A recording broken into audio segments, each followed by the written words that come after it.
બે પ્રકારના ગુંડાઓ છે। એક ગુંડા કે જે જનતાના હિતમાં, દેશના હિતમાં, સનાતનના હિતમાં કામ કરતા હોય છે, એ ગુંડાઓ તો કોઈ વંદનીય છે। પરંતુ જે ખોટી રીતે લુખ્ખાગીરી, દાદાગીરી કરે, નાના માણસોને દબાવવાના પ્રયાસ કરે, એવા લુખ્ખાઓને ગુજરાતમાંથી ને ભારત દેશમાંથી હંમેશા નિકંદલ કાઢી નાખવું જોઈએ। અને એના માટે આ દેશમાં પોલીસ પ્રશાસન છે। આજે પોલીસ પ્રશાસન પણ બે પ્રકારની છે। એક રાષ્ટ્રને વફાદાર અને અમુક નિશ્ચિત પાર્ટીઓને વફાદાર। વોટ લેવા હોય ત્યારે શું કહીને આવે છે?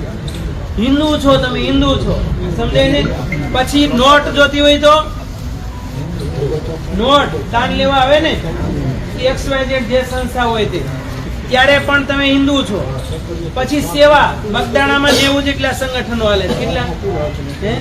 અને ઈ સેવા નિષ્કામ ભાવે સેવા સેવા શું થાય તો કે મોક્ષ થઈ જાય, એવો મોક્ષ જો ભાડમાં। સેવાને નામે પણ આપણને હિન્દુત્વ સાબિત કરે છે।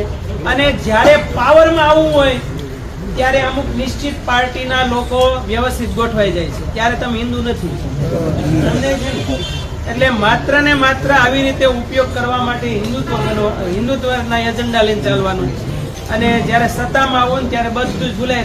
જો એ એજન્ડાથી બધા હાલતા હોય તો એટલું આખું ગુજરાતમાં તમે જો આખો કોળી સમાજ આમ હિલોળે ચડ્યો છે, આમથી આમ આટલી બધી દોડાદોડી કરવી પડે।